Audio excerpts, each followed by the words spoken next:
a redder, now yellower version of Catcalls. I am your host, Cat Vine, and this is my show that I do most Thursdays here on my Twitch channel, twitch.tv/KATBEIN. And why am I spelling it out loud? Well, yes, Thomas Vaj. It's because I put all my old episodes of Catcalls up on YouTube, and you can find me there if you want, if you're not like totally stroking out by the end of this, because I am a crazy person and my light is changing and nobody knows why. Flat Eric, do you have any thoughts? No. Anyways, today I am so excited to welcome a very special guest. This has been an episode in the making. I know Ichigo no Kaki and Torden Strike are very excited. And Kiki and Larry, Hem, and DJ, right? We're all very excited for today's guest. But I need everyone to give a really big round of applause for Shadient. I don't know if you guys hear it. Oh, wait, I just turned the sound off. All right, listen. I see everyone in the chat giving a round of applause, and I appreciate them so much for doing that because I fucked up the applause. Anyway, I am very excited to have Shadient on the show. We've become a little bit of like Twitter friends over the last few months, and we nerd out about music together in the DMs, and we've been talking about having Shadient on Catcalls for a while, and now it is finally happening. Yes, we love it, and we're going to take our DM convo public and just kind of nerd out about Bloghouse and UK dubstep together with all of y'all. Y'all are part of the show as well, and I hope you brought some questions. W for Mogs. Monkey grenade. Wait, what's a Mog? Oh, thanks, Zach. I'm glad you think I'm doing great. If everyone doesn't know, Zach is my buddy, and we do a show on Wednesdays as well called Cutie Club, where we pick a theme and we play music videos around that theme. And Shadient actually said he was down to come on an episode of Cutie Club. Should we do a Bloghouse theme or like, I don't know, maybe anything? That would be super fun. Anyway, we are not here to just talk about Bloghouse and UK dubstep. We are also going to talk about Shadient's latest album, Have You No Burden? I certainly do. I think that they are on full display right now. But to get things started, I want to play a tune from that album. It's called Roadworks. He chose this because it fits the vibes of the other shit we're going to talk about. But I want you to bring your own questions, just like Larry, Heaven, DJ asking who saw Scream at the Do Lab. Was anybody there? Everyone's talking about it on Twitter. But right now we're going to talk about Roadworks, and we're going to talk about Shadient. When we come back, we're going to talk about Shadient even more with the man himself, all the way from London, lads. Give it up. Listen to Roadworks first, and I'm going to fix my light, and we get some water, and we're going to figure this fucking thing out.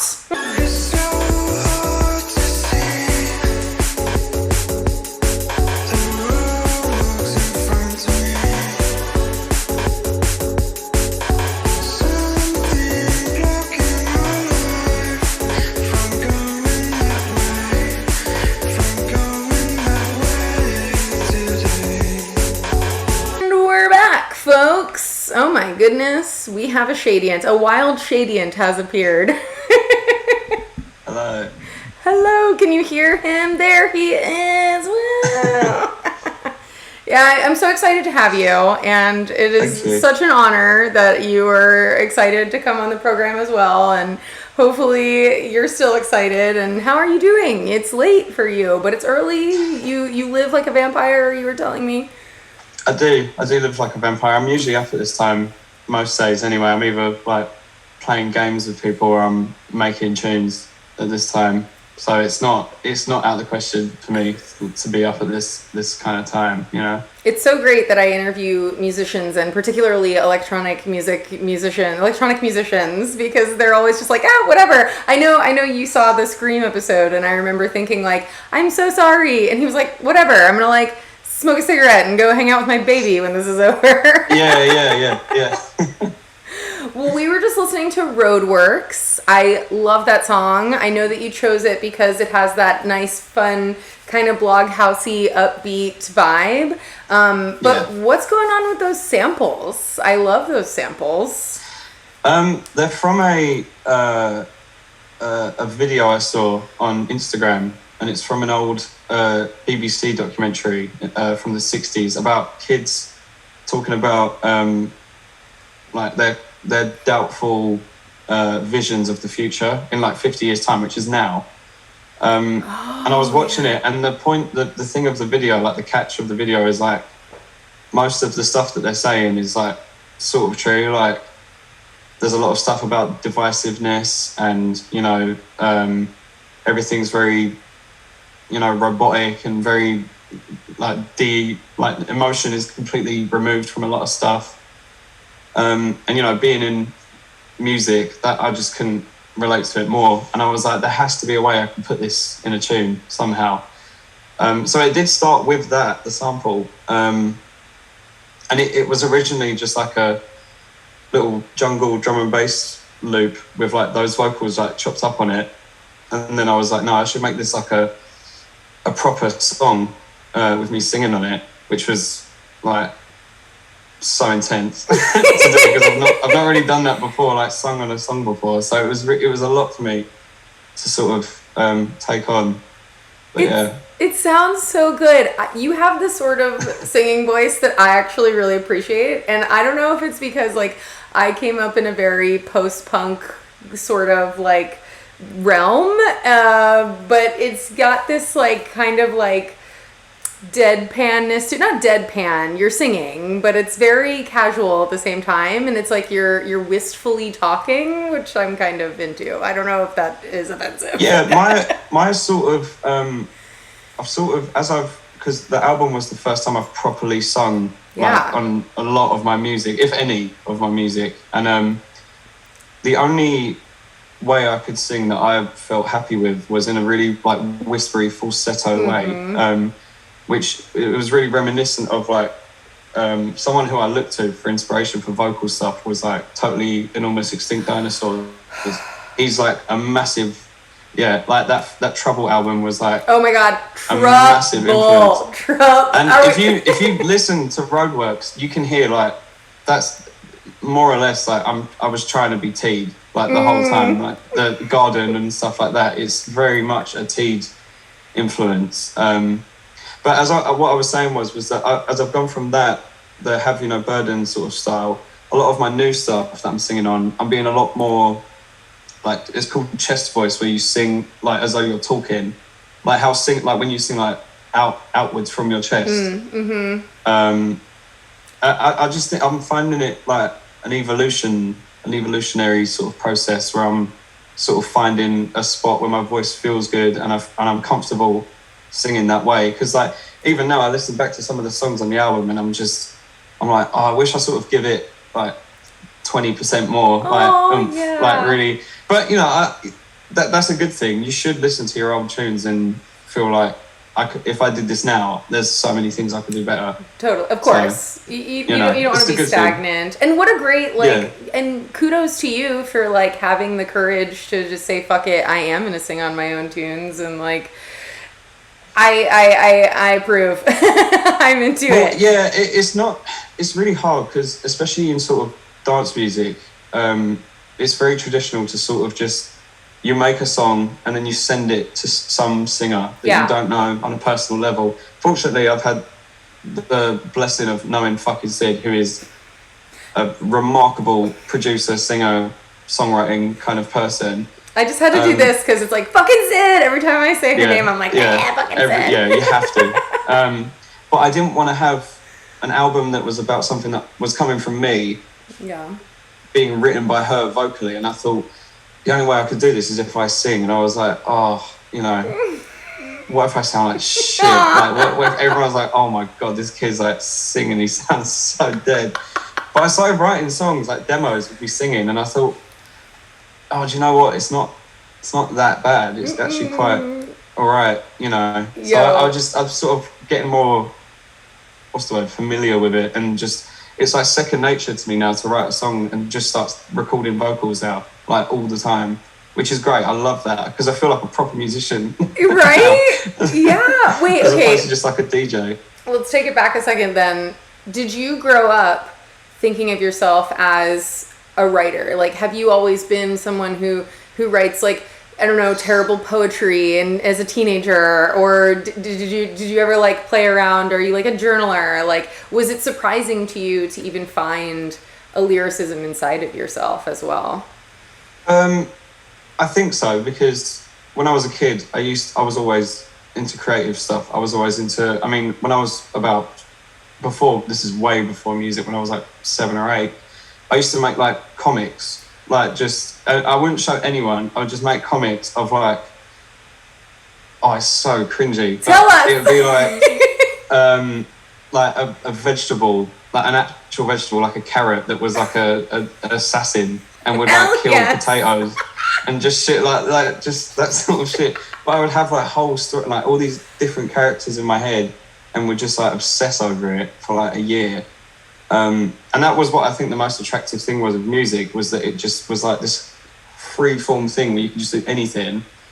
And I sort of fell into, I think every dance producer falls into the trap of like, oh, I could, make this lucrative thing. I'm like a DJ and just play songs for an hour every night and this will pay my bills.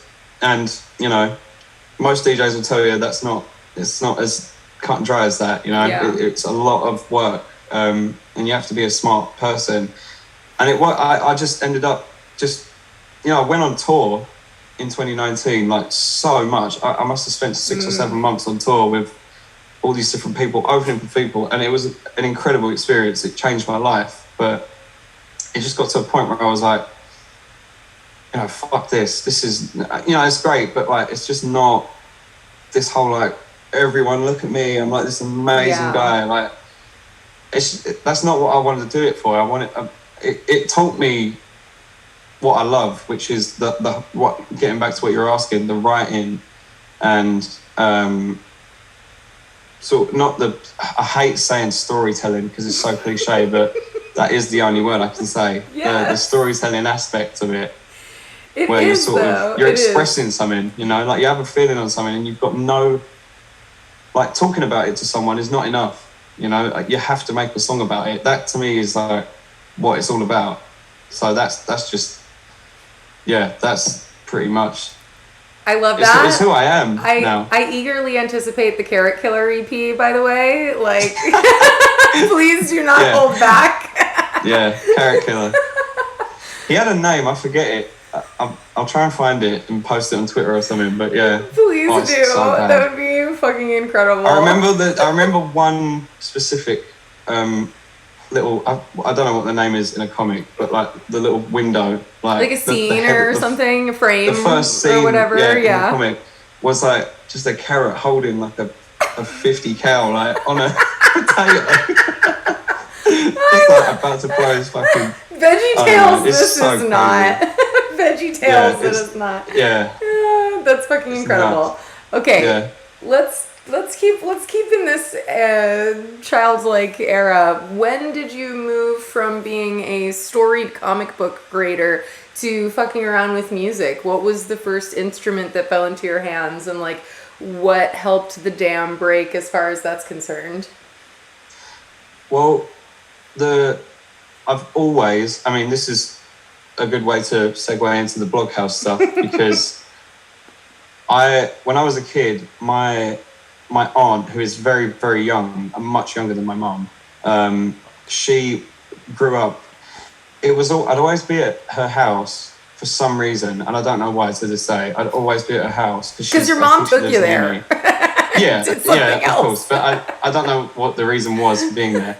But she'd be like getting dressed for like a night out at the club, and she'd have Head Candy, Ministry of Sound, like the bangers of like 2004, 2005, and it would be like Michael Gray, The Weeknd, and like Milo, and all these songs. Oh my and God, I was hearing it, so and I was good. like, this is just the same thing repeating for like 4 minutes, but it's so good. I can't get enough of it. And one of the songs, what was it? It was a Daft Punk song. It probably was. Let's be real. It's probably a Daft Punk It's song. always all roads lead back to Daft Punk. Every DJ's first song was Daft Punk. But it wasn't just her. That sort of got my interest in it, just as a listener. And then I vividly remember my dad.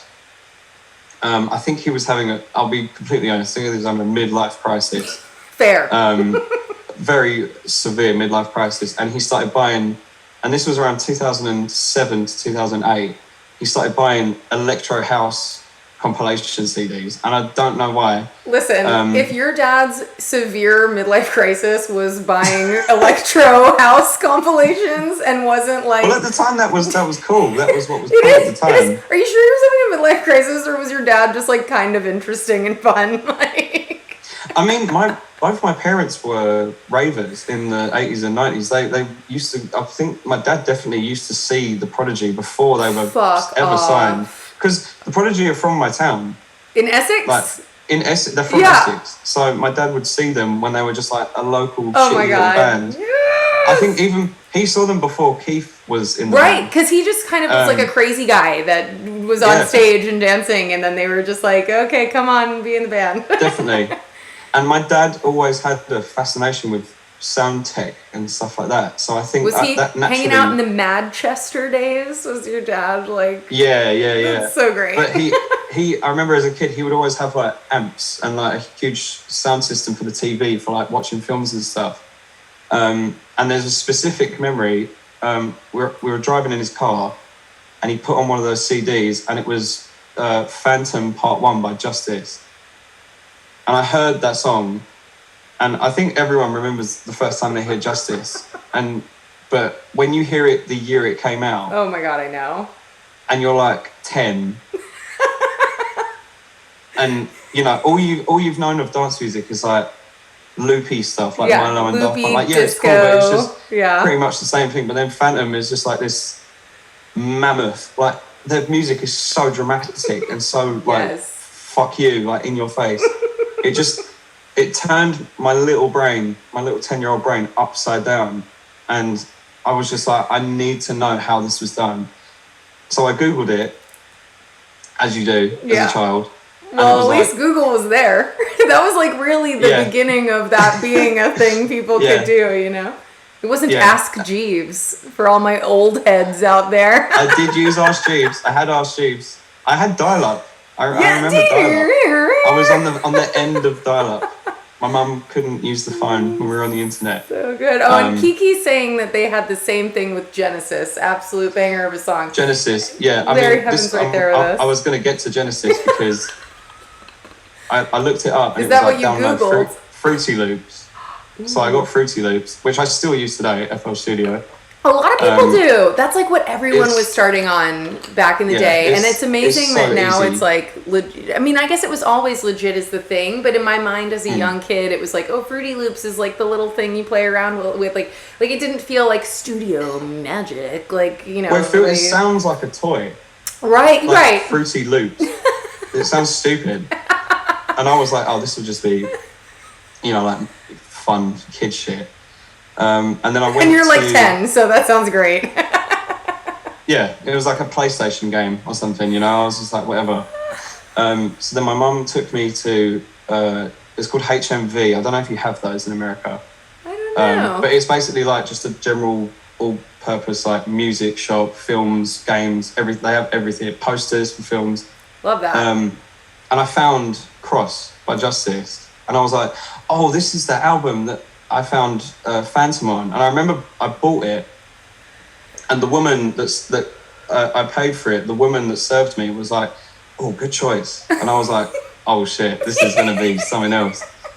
Honestly, I took it home, and the whole time I was just like, this is unfucking believable. I can't believe this is, and it still sounds that good. I don't care what anyone says. Good. It still is like, I'm sorry, is anyone out there saying it doesn't sound good? Because I'll personally find them and fight them. I know. I will fight anyone that says that. But, you know, considering there are kids in high school that are younger than that album now.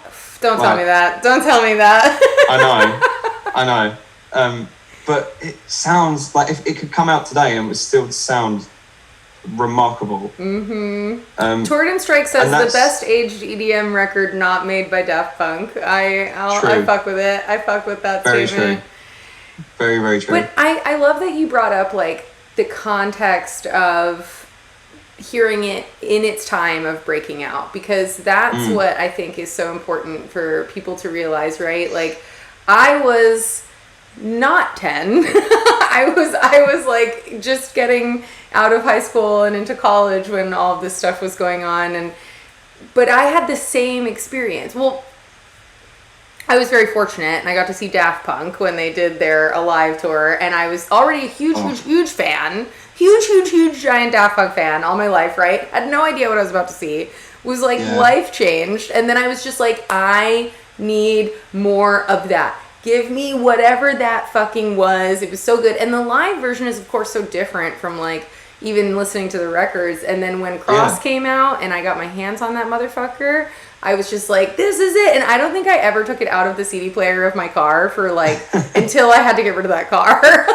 It's just like, I don't blame you. It's just back to front to back. It's just impeccable. I would try to like make the noises with my mouth. I was like, that's the thing. So imagine that, but like you're a kid producing. I mean, kids producing are never good. Like when you're 10, you cannot be a good producer no matter what. And I was like listening to The Funk by Daft Punk, and I was trying to work out that lead sound. And to this day, I probably couldn't do it perfectly. Like honestly, it's a very hard thing to do. But I just remember listening to it, and I was sitting there, I was going, where, how do they do that? I don't know how they fucking do that. Like, and I think that's an attractive trait to me in music, is when you hear something and you're like, it's addictive, but I could never do that, you know? Mm-hmm. What are some other songs that you feel have that trait that you look up to and just rinse forever? I think any song by Aphex Twin. Oh, well, see, that was what I also thought when Torden Strike was saying, like, the best aged EDM record not made by Daft Punk, but, like, not that, you know, you could say Aphex Twin is, like, in his own world, but, like, Aphex Twin, though, is just, like... I think he's in his own dimension. Yes. I don't think he's a tangible creature. That's fair. I just don't, I can't, I love his music, I'll listen to it any day, but it's not even worth trying to comprehend how he did it, because you hear stories and it does not make sense. There's no way of comprehending it at all. But one person that does do that in a very similar way to Justice, and he sort of came out around the same time, was Burial. Yes. And who is a massive hero of mine. And I listened to that first and second album all the time. And I just think you made this in the most primitive time when weird electronic music wasn't the thing to do. Like even popular electronic music wasn't really the thing to do. Right. But it just holds up because he's just doing it like what he wanted to do.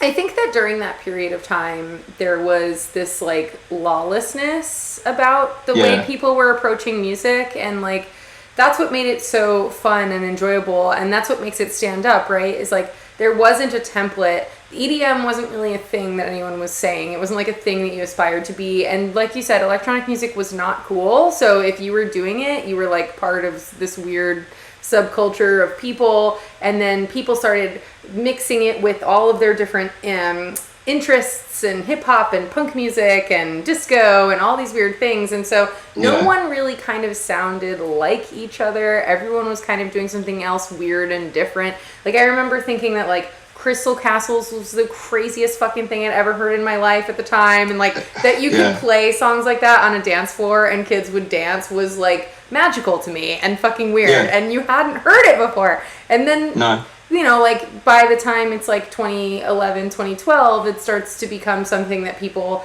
can like put a face on and aspire to and try to assimilate themselves to. But like before then, it was just crazy. And Burial changing the game. Talk about another artist who like came, appeared, shifted the landscape. Like talk to me about what it was like to be in the UK during that time though. Like, oh my God. I mean, it extends beyond music. I mean, it's very hard to remember it perfectly because I was a child. Quite young, Putting all this on your shoulders. Don't let me down, Shadient. Come on.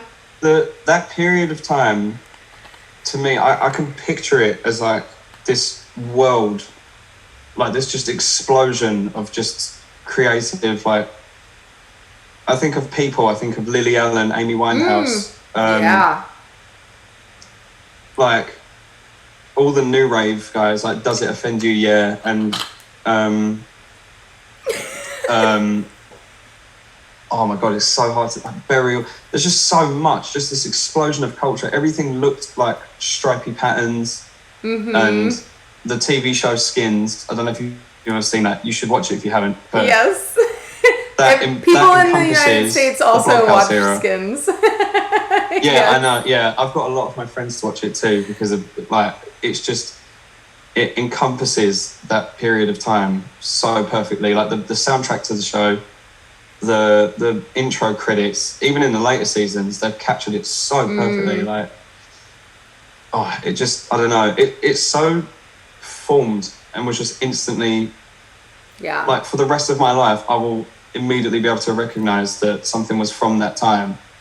Oh yeah. And I just wish something would, like that would happen again, because I'd love to be a part of it. Honestly, it kills me. You and my friend Zach both, I know he's in the chat, we talk about this all the time. He's always like, fuck you, Cat, fuck you. He's like, I was in middle school. Yeah, no, I know a few people that were there. Like, I know some of my relatives, like, I mean, like, for instance, my parents used to see The Prodigy. Like, yeah, that's crazy. Oh, R.I.P. for real, Keith Flint. I mean, I know that, like, others in the band, I did have the chance to see them at Ultra before he passed away, and it was so fucking incredible. Their show is so good, and, like, really just also about taking you back to this, like, before everyone became obsessed with their phones. I think that was, like, part of the culture as well. Not that people didn't have phones, but, like, you couldn't take a good video on your phone. You couldn't take a good picture on your phone. So no one was, like, trying to capture the moment. Everyone was just, like, being a shit face together, and, like, somebody else took pictures, you know? There was always, like, look at the Facebook photos after the event. That's the thing as well that makes it so elusive and so mysterious, is that, like, there's no videos of it on YouTube, because no one could unless you paid a film crew to come in with, like, a which you definitely weren't if you were some, like, shit-kicking blog house DJ. Like, you can't. Yeah, like, there's no videos of Jackson and his computer band. There's no videos. God, I was listening to that today because you sent me down this, like, wormhole, and I was just like, no, there's just not, like, you look it up on YouTube, there'll be some kind of, like, high end. Some guys had a flip handheld, but that's it. It's so good. You're not going to find much. Whereas, like, now, every DJ set that happens, someone has filmed the entire fucking thing. Like, no matter what size the venue, no matter where it is in the world, there's some guy that has stood there, which I just can't wrap my head around. My last instinct when I see a performer is to pull out my fucking phone and film it for even 5 seconds, let alone for an hour. Just stand for an hour. This. I have to say, I do have to out myself.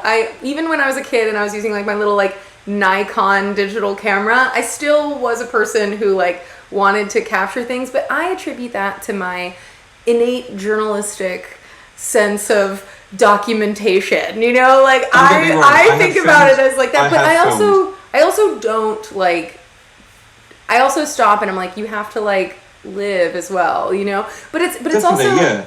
It's also about, like, what are you documenting, right? Like, are you I sometimes like to just, like, film the audience. So I'm getting, like, really into, like, just filming, like, the weirdos in the crowd, you know? That. Like, that's, like, I've got a friend that does that. She's so good at it. It's like, she has a very sort of Louis Theroux kind of way of doing it, where she will film, like, the weirdest guy in the crowd, and it's you're the asshole for thinking he's weird. So it's not, you know what I mean? It's like, it's not, she's not mean for filming him, but it's like, I know what you mean, here's this guy. It's the character. What you will. Yeah. Oh my God. I do love a character. There was this guy when I was, like, living my Blockhouse dream. There was this guy, I was just thinking about him the other day. Shout out Carlos. He was, like, older.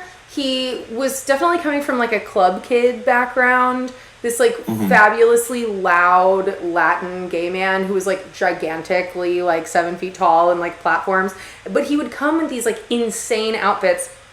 And the most insane was that he would, okay, it might be similar to the store you were talking about before. We have a store called Spencer's, and it's just like music posters and CDs and keychains. It sounds like the same that thing. That say like silly things about poop or whatever, right?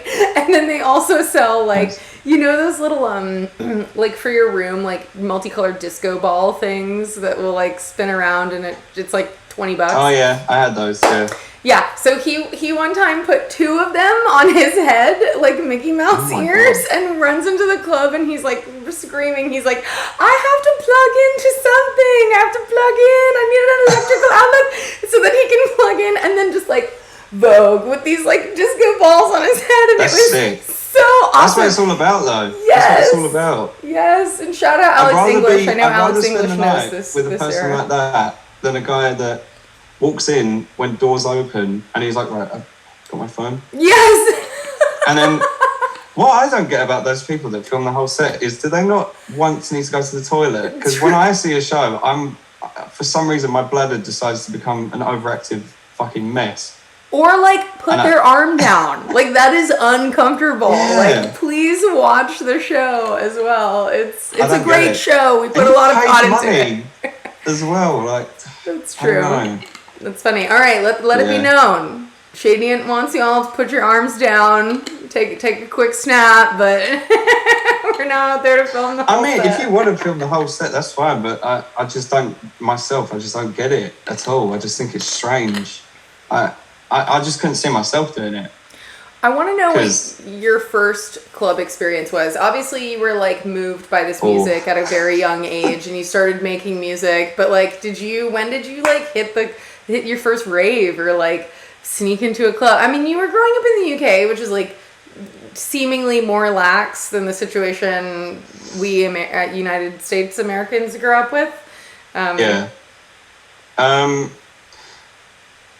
British culture has very much become diluted by American culture now, and I think most of Europe has adopted American sentiments, especially in pop and dance music.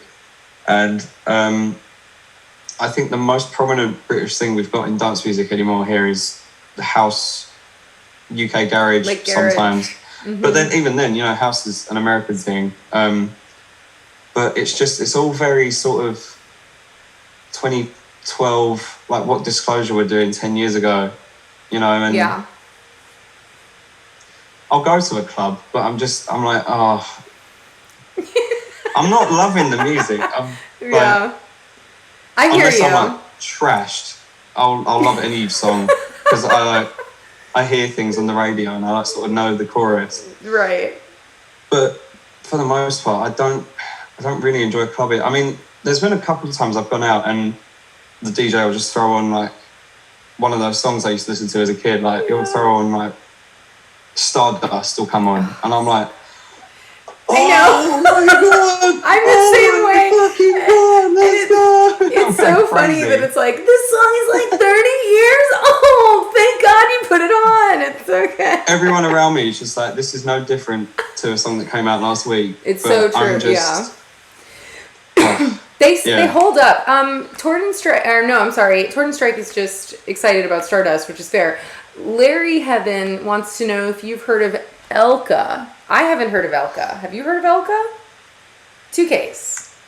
I've read the name somewhere before. Someone might have sent me their music. I don't know though. Alex English is I can't agreeing. remember it directly. Well, listen, we're gonna have to check out Elka, both you and I. That's our homework for today. But because you did share with me your X number of favorite Bloghouse tunes, that then you were like, wait, I forgot this, and I forgot this, and I forgot this. Maybe I should play it for the folks. Should I play the folks a quick little mini mix of jams? Go for it. All right, I'm going to do it. Listen, folks, I'm not a DJ, and I did this on iMovie, so don't judge, but I tried to make it sound good. I was wondering how you were going to do this, yeah. It's fun.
Shadient says he'll come play my Bloghouse party. If I build it, he will come, is what he says. I will do it. I will do it free of charge tomorrow. He said it. No, but swear to God. We'd fly you. We'd pay you. But I would love that because you have to get your fucking Bloghouse right. Listen, I wish I had set that up so that while that was playing, you could hear what our reactions were. Because it was just... Every song, as I'm sure you all know, brings back a flood of memories, and it's just the aggressiveness, but it's fun. It's like fun aggression, and that's the thing. Yeah. It's like, it is very aggressive, and it does have a lot of darkness, and it does make you want to like mosh pit around and like throw whiskey bottles maybe, but like also have fun and disco and like make out with people, and like it didn't feel like it was scary aggressive, if that makes sense. It was a vibe. This is the thing. People... This is like a problem with a lot of young producers now, and I know this sounds stupid because I'm 24, for fuck's sake, but a lot of people my age group making music, they see people like Justice and they're like, oh, it's just distorted as fucking loud disco music. That's not what it's about. These are people that came up in clubs making out with people and being rock stars and like taking all sorts of drugs. I'm not endorsing it, but fuck me, everyone it. Doing crazy shit, and that influenced what they do. Like, it's crazy. Yeah. But it still had like, that was 50% of it. The other 50% was like, they're actually really talented writers, songwriters, and they know what sounds good. And their it's references. The swag factor. Yeah, and their references are a variety of things, right? It's like New York hip hop from the fucking 90s with like soul funk music from the 70s with like I think what happened in the wake of what we now call Bloghouse and all these things is like the mixing with the dubstep that came over, and then the Skrillex happened, and it became a bit of a like rush to be the hardest, the craziest sound, the brightest lights, the biggest stage. And in that rush to do the most, you kind of like lost some piece of the little soul of it that gave it actually all the fun stuff. And and I guess that's where we find ourselves.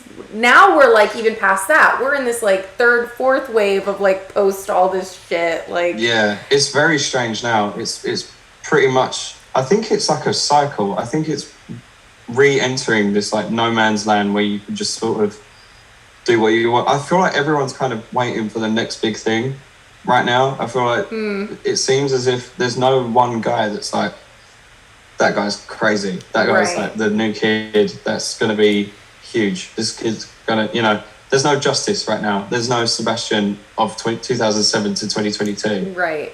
Yeah, because right now everyone's like tech house, but I'm just like, Man, don't get me started. it just doesn't get me started. You had to say it. Like... Yeah, had to say it. Are you aware of my experience with Tech House? I'm not. I can't wait.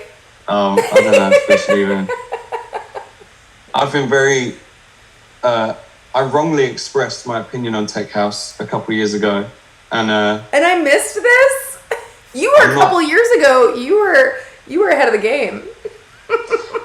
I'm not playing the Dirty Bird camp out, I'll tell you that right now. I think. Never say never. I have friends in the Dirty Bird camp. I can promise you I'm not playing that ever. I guarantee.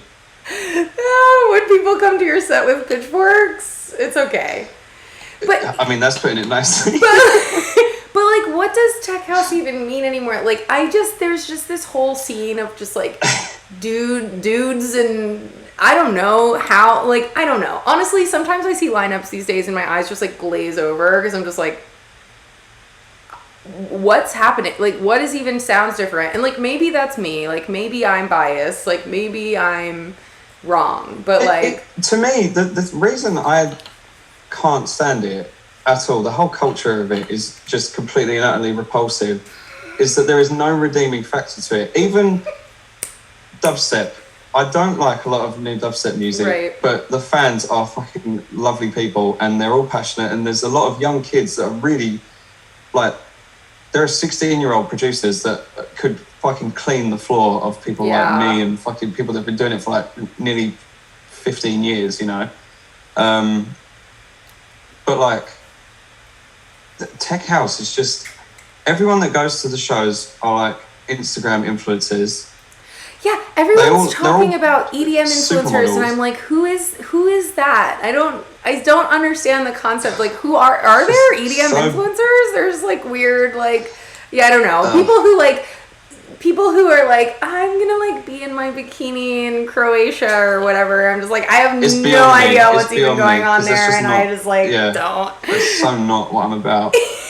I can't do enough. But then even the fucking music is just so dead. There's boring. It's the antithesis of energy. It's like they'll be playing their set, and this is the one song they're playing for like 15 minutes. I don't know how you can make a 15-minute song. I don't care who you are. And like the only varying factor is that like 9 minutes in, a fucking ride cymbal comes in, and everyone goes like, "Oh, crazy!" Like that's so hard. What is it? Is it us or is it them? Like, is it us that we don't understand the subtlety of the like? Oh, but this fucking groove that we've been riding for 3 fucking hours is like so good, and it's like I think the problem with people like me and you, the problem is we know how sick it can be because we grew up watching these like these fucking like guys like Justice. They're coming on stage in like leather jackets with their logo on the back. And like these fucking just no visuals, none of that like NFT looking crap. They've just got like lights, just white lights. That's it, nothing else. And then just like hard fucking a wall of Marshall amps and have the fucking like, time of your life. Like, everyone's just real people that have like saved up from their day job, who are like normal looking fucking imperfect people that just want to have a good time and get fucked up. And then, you know, you see, like, I don't know. I'm trying not to get too negative, but my love for things is like 10% of my brain. My disdain for fucking shit everything is like 90%. else. Listen, there is power and there is inspiration in the shit that drives you crazy, and I fucking know that for sure. But I'm glad that we stumbled upon this topic because this was a lot of, I think, correct me if I'm wrong, where have you no burden comes from. It's this like weird false reality that the world is showcasing, and you're just like, are you a void? Like, do you exist? You're not wrong. You're not wrong. Like, yeah. Well, it was a combination of that, like that whole watching people in music, and I met some wonderful people in music, don't get me wrong. Like when I was on tour, I met some fabulous people that were just nothing but lovely. But I met some fucking people, man. Honestly, I met some bizarre characters that just were like, you are so not what I'm doing this for. You mean folks in the crowd and all that as well? Like not even just like... No. You mean industry folks? 100%. Every person I met that would come to a show were the nicest, loveliest people. Yeah. It's like industry people, you know, like... Industry people bullshit. Are the fucking worst. I feel you on that. I mean, I don't know. It's like, I have like had the same crew of friends since college, basically. Like I have like my core crew, right? And like... they've all come with me to shows over the years or this or that, the other thing. And like, I think what's really interesting is the way that sometimes when you're surrounded by a bunch of industry type folk, like they just like won't talk to people unless they know like what you can do for them or whatever. And like, I see that happen with my friends, you know, I'm like, here's my friend who's really cool and you should talk to them. And they're just like, no one talks to me, Kat. Like, I don't, it's like weird going out with you. Cause like, and like that sort of energy is just like, weird, right? And then what gets me is the like managerial world of whatever, the suit type people, right? The suits who like they're so excited they want to talk to you about like social numbers and like how, I don't know, I'm just like, that is like the least exciting thing to me to talk about. Just shit, just crap conversation. You're like looking at them and you're like, you're not. Are you even a fucking... You have to be some kind of, like, reptilian fucking... That's where the reptile people come in, right? That's not to like say that I haven't also person. met like some really wonderful people in the industry as well. Like I have friends in the industry. Oh yeah, of course. That Yeah, are as I fucking said, sick and will nerd out with me and are like, you know, all about it for real, for real. No, don't get me like, wrong. Everyone I worked with that were working on my music were platinum tier people. They were just so hardworking. They were incredible, wonderful, wonderful people. But like some people that were like working with other people, I just was like, man, I don't know. It's just. Is that what makes you? Do you like happily stay where you are? Are you a person who's like, I just don't even really want to like go be part of the LA machine, or like, is there a part of you that's like, I guess I should go? Like, I'm not. It's hard. It's weird because obviously I'd love to be paid. You know, I'd love to not have to worry about money. But I'm definitely not like a bag chaser or anything like that. I'm not trying to make music thinking like, oh, this is going to go viral on TikTok. This is going to get so many stats. Right. This is going to, I'm going to like, I don't know. I just don't care. I haven't got enough energy to be that fucking robotic kind of guy. I don't know. I've seen people that do it and they all look exhausted and like dead inside. So that's not where I want to be. I already feel like that most of the time. You're like, I'm already exhausted. I'm already dead inside. I don't need any of that fucking shit. I think it would kill. It probably would kill me if I did that. Honestly, like I just couldn't. It's not for me. It's not my life. Yeah. So I'm happy to just make tunes that I feel 100% confident in are the best thing I can make, and like 25 people DM me and say like, oh, this really helped me. Like I'm so depressed at the moment. Your music really. That to me, fucking. Nothing, any amount of money you can throw at me, that will not compare to like people telling you. Like there was a guy that commented on a post the other day. Like I've been posting these like video clips of like demos I make, and I kind of like edit videos together of like nature and cityscapes and like the world and stuff. And there was a guy that commented on it. He was like, "Oh, like he was a Ukrainian and he's been going through the worst of the worst in like that situation, and he was like, your music is like getting me through it." And you could listen to any song, man. Yeah. Like, and you're listening to like me. It's just, I don't know, it's very intangible and strange that people even listen to what I do anyway, like whatever the case. But the fact that this guy's like, country's being like attacked every day and like invaded by like Russia, and he's like, you know, it's so flattering. Like there's no amount of money that someone can throw at me that would match that feeling. Like it took my whole day out when I read that. I was like, man, I texted like 6 different people I know. I was like, oh my god, like this kid, look at what this kid wrote in my thing. Like, it means the world to me. Honestly, it's just. You know, and it must mean money comes and goes. Like people, real human interaction is a one-off thing, you know?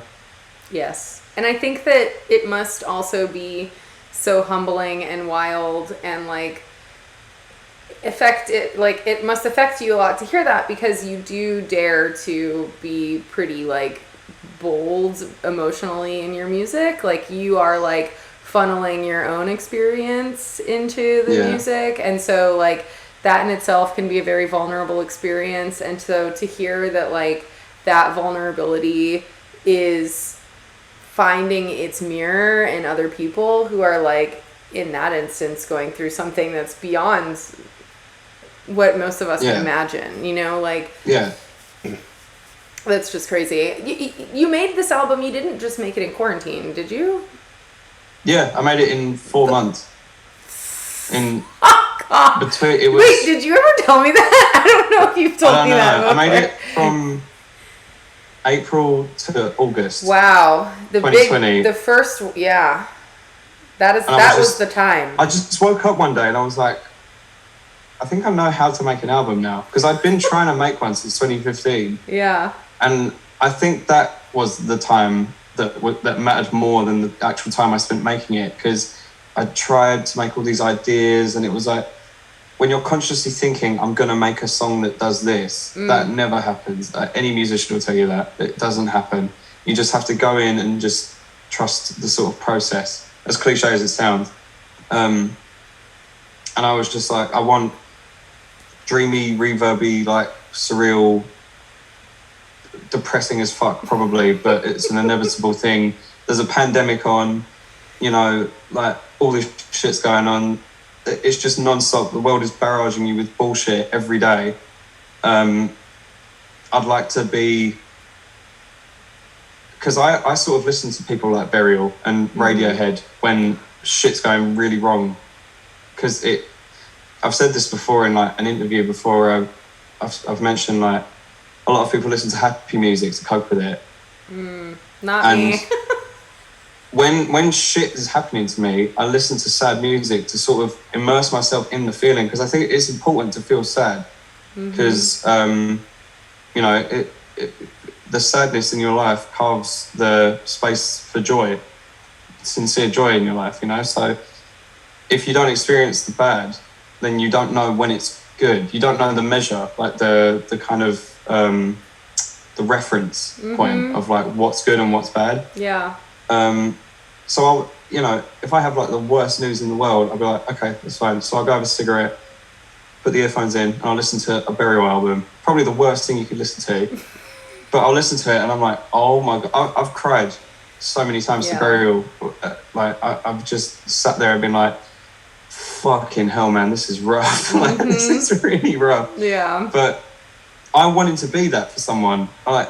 The fact that people listen to my music anyway was incredible, but the idea that I could potentially make tunes that someone could, you know, cope with, I want to do that. That's my dream goal. I don't want to sell out fucking venues. I mean, that'd be nice. I'd love to get, as I said, I'd love to get paid. Everyone does, but it's not the ultimate. It's not what you're. It's not my goal. Yeah. It's not my goal at all. It's not. I'm not thinking of it when I'm making music, because I've tried to do that before, and I can promise you now, it never works. Yeah. You'll never come out with something good. Yeah. Ever. It's tough. I know. My guest last week was talking about like people saying you have to make pop music. You have to sound like pop music, and he was just like, I don't know what that means. Please stop telling me that. Like, it's not helping, and it's not like making me feel good. So. No, I mean, unless you're the type of person who loves the current trends and you genuinely want to make music like that, right? Or setting you're in a golden position, because you're going to make money because you love what you're doing, and what you're doing is what everyone loves. Yeah, that's fantastic. But I think. Listen, my taste is so old-fashioned. It's not gonna. Even Calvin Harris got sick of EDM, buddy. Like. That's what I'm saying. Yeah. See, told you. See. You gotta be experimental. You gotta move your own needle, I think, to like be proud and happy. Let's also talk about the new music. You've already put out. I mean, look, everyone needs to sit and have a nice cry to have You No Burden. And it's funny because I know there are like really like tangibly deep wells of moments on that album, but it's also an album that like has so many different vibes. Like, you picked two songs that are like on the dancier, vibier end, let's say. It's not like you just made an album that was all introspection, or you found a way to meld those things with everything that you're into, because you studied your history and your teachers, and you you know how you want to do that.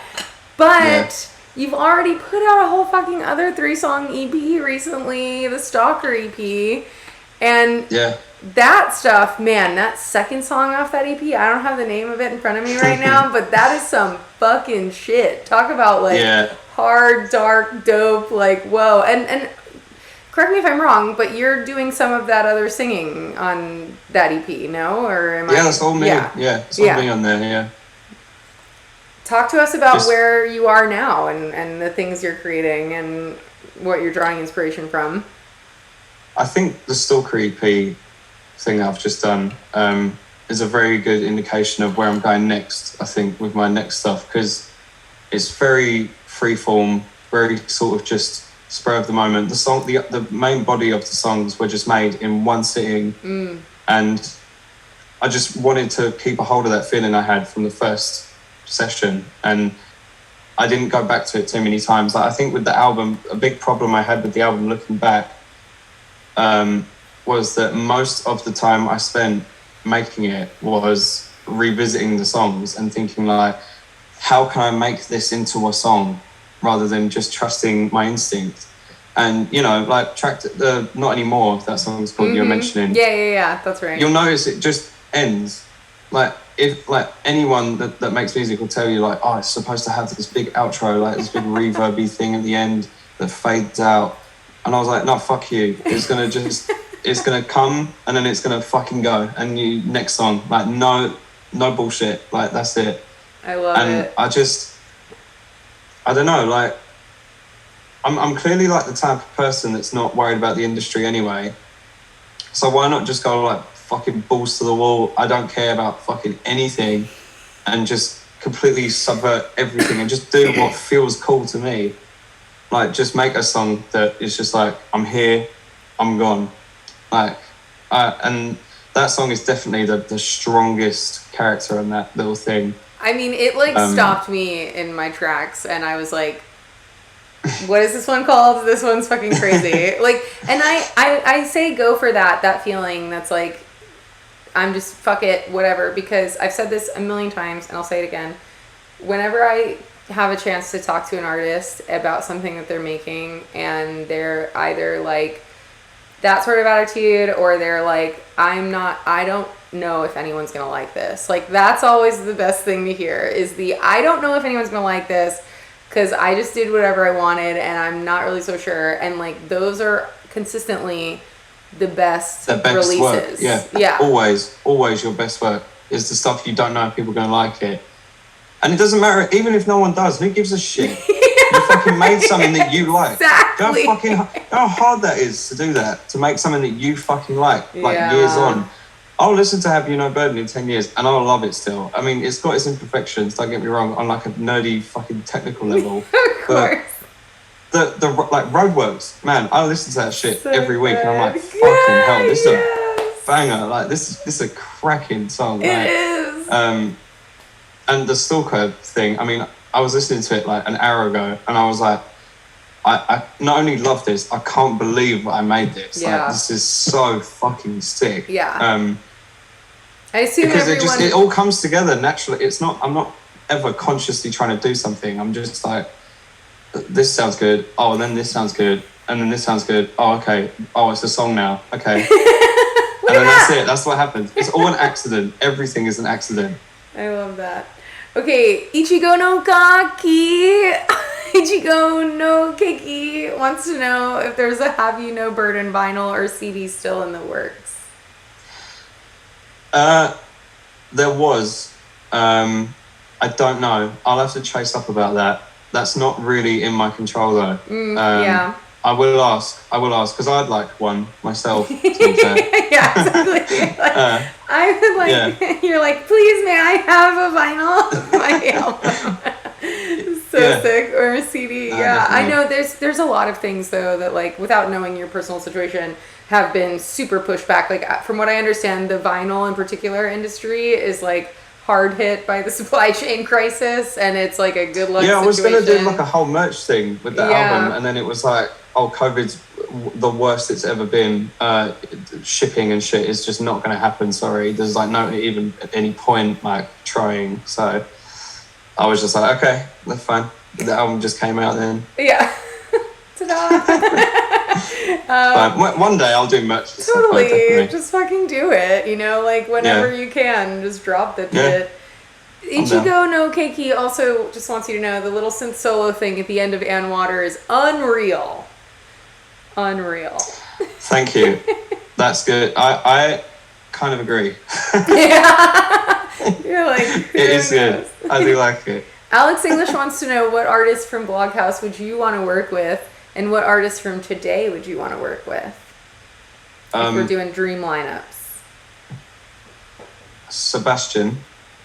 I mean, a living god. Like, He's the best producer of my life. Oh, I so will never good. find someone better. Someone from today. Could it?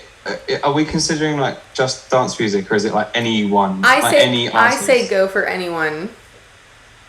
I would love to make a song with Fred again. Oh, everyone's fucking on so fire. much. You know, speaking of, is there an artist that everyone's just like in love with right now? Fred again is definitely an artist that is like on fucking fire and like. I don't know what he's drinking or smoking, but that guy is, everything he does is a hit.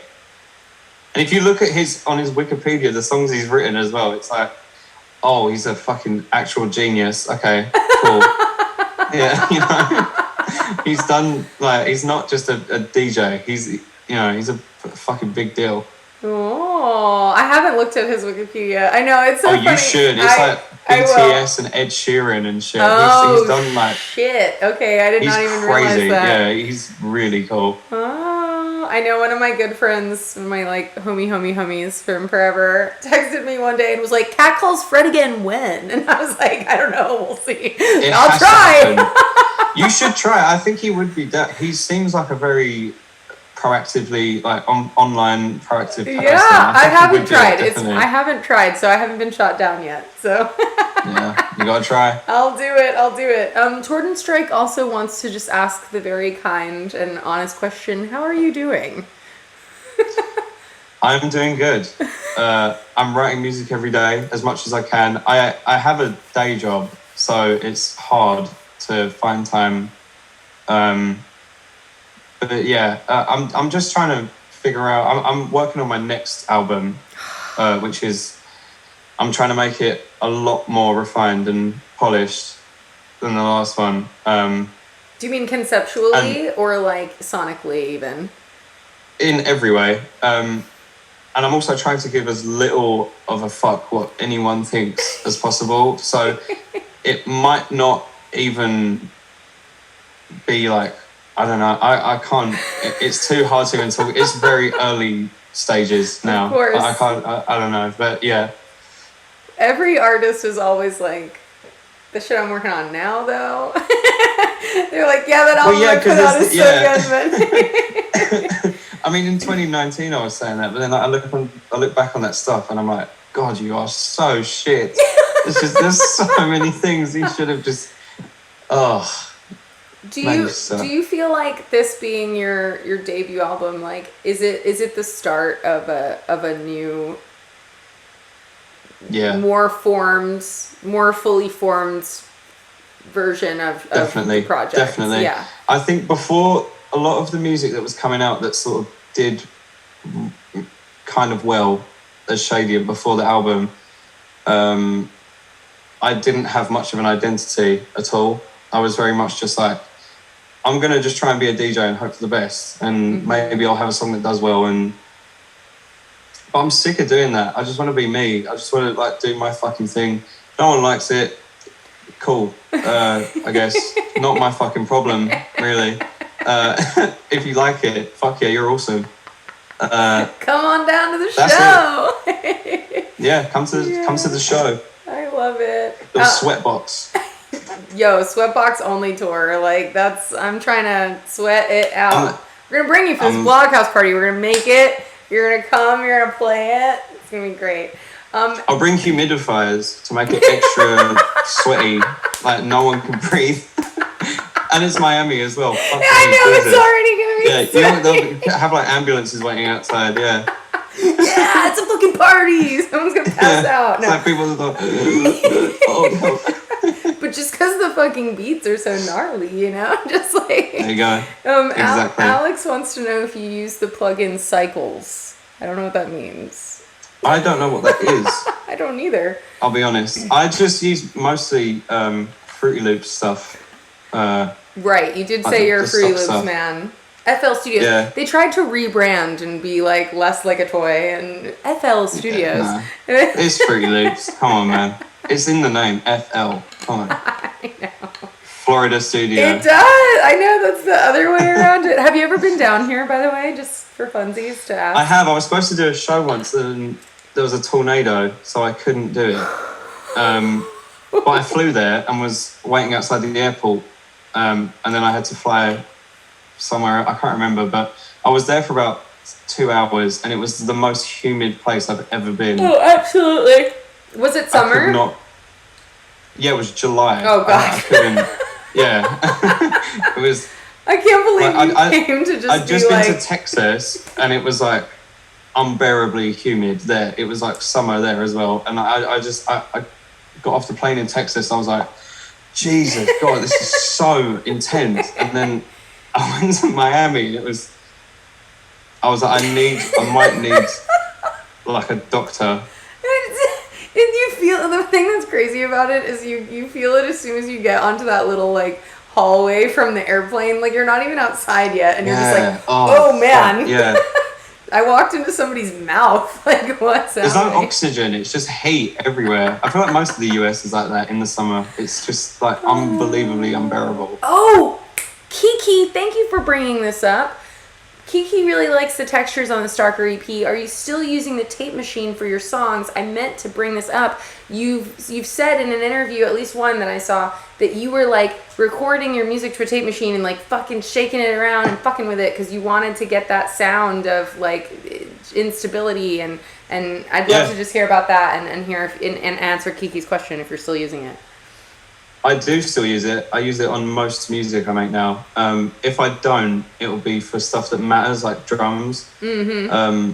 But if like a lot of synth sounds and especially my vocals, I'll like push the volume all the way up because tape machines are weird. They like don't distort. They kind of like just spread the sound out in a weird. I can't explain it at all. You have to hear it yourself on a tape machine, but. Yes, I do. I use it all the fucking time, and when you shake it like the pitch goes like, yeah, it's so weird. I love it. It's sick. It's like the best thing I've ever bought. It's endless fun. I love that. Going analog. You know who else does stuff like that? Is Mid from the Ed Banger crew. Going full circle. I know he does. Yeah, I know he does. It's tight. And you're also just getting praised for your Izu set. And when was that? Oh, yeah. When was that set? That was 2019. Yeah, before COVID it must have been. Yeah, this was before COVID, yeah. Yeah, that was so fun. I think I swore on the radio and was like... as well, I had like an interview with someone and it never went anywhere, so I'm assuming it was just cancelled because I swore. Oh, I hope not. I had like headphones. I was like in this little thing. I had these like headphones on and I was talking. I'm so unprofessional. Like I'm not. That's why this is the perfect platform for you. This is the most unprofessional show. I was just talking to these guys that are all like very industry people. Yeah. And they're talking to me about this stuff. And I was like, I don't know, I just don't really give a fuck. Like, I don't know, I just sort of fuck around with my music. As I said that, like 4 different people looked at each other like, oh no. I think it might have gone out live, but I don't think they archived it anywhere because of swearing. Yeah. That has to be what happened. You must have been talking live, because if it wasn't live, they could have just like bleeped you, and they're probably sitting there calculating the FCC bills they're about to get. They're like, wait, how many times did he just say fuck? Like, fuck. They're like, fuck. Yeah. Oh, that's so good. I think relatable though. Like, don't take me anywhere if we're not allowed to accidentally say a cuss word. Like, I'm a coming. Complete potty mouth myself for sure. All right, we are definitely going past our hour. You called it. You knew this was going to happen. Definitely. But I feel very good about our conversation. You were also right. We did spend a lot of time talking about other things that aren't just you and your music. But I do feel like we got just a glimpse into the mind that is the Shadient project. Jesus. Yeah, I guess so. I'm very excited. I know you have already put out an album, an EP. I'm excited to see what's coming next. I think you're It sounds like you're on the verge of that beautiful spot where you're like, I don't give a fuck and no one's gonna like it, so it's probably gonna be fire. I can't put words to it now, but it's definitely, the wheels are turning for sure. I'm definitely making shit every day and it's coming together. I'm smoking less. That's how you know I'm making more music. So cigarettes, you mean? Yeah. Yes. Well, that's good for you as well. I mean, listen, I mean, the fucking French are constantly smoking, so. They influence me in every way. Although I have seen now that Gaspar from Justice and Sebastian definitely hit vapes now. Oh no, it's not the same. It's definitely not. It's definitely not. No, especially Seb. But they can just do it inside.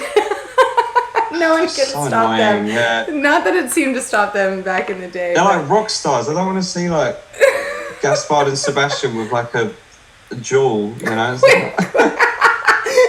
Don't ruin the fantasy, man! Put that jewel down. Yeah. This fucking Marlboros. Ed Vapor is the funniest thing I've ever fucking heard. Okay. Ed Vapor, yeah. One quick side story before I let you go about that. So I was at Ultra when Justice premiered for all intents and purposes, premiered the Woman Worldwide set that they did. And that set, if you've seen the video or if you've heard it's almost like it has two beginnings, right? Like it kind of starts and then they go into Genesis and that's like 15 minutes into the fucking set already. So there's all this like tension and like ambiance and cinematicness and whatever. And like the moment that there was a moment and Xavier like took a cigarette out and lit it, the crowd went fucking bananas. Like everyone was just so happy to like, it's part of the brand. Yeah, definitely. No, I mean that's the Michael Jackson glove, like the same as the glove. Like Michael Jackson has the glove, they have the cigarette. It's true. It's what it is. And the cross. My friends who have gotten into Justice, like, who weren't in this world, one of my friends, Lily, was just like, I'm sorry, did they just take the cross like it didn't already belong to anything? That's kind of a big deal. And I was like, yeah, they did. I think that's the point. They're trying to, like, piss people off. Exactly. I have a good meme I'm going to send you when this is over. Okay. All right. My friend, it's been such a wonderful pleasure to have you. I'm going to take you up on that offer to come on Cutie Club sometime for sure. When I get my blog house night together, I'm taking you up on that offer to come play it. We'll do it, definitely. I'll do the whole thing. I love it. All night long. I'll do a 6-hour endurance Ed Banger set. Honestly, I'll do it. Dude, I was hearing some fucking jams today. All right. I love this. Yeah. I love this. Thank you so much. Thank you for coming. I can't wait to continue music nerding with you over the internet. Yes. Me too. Bye. See you around.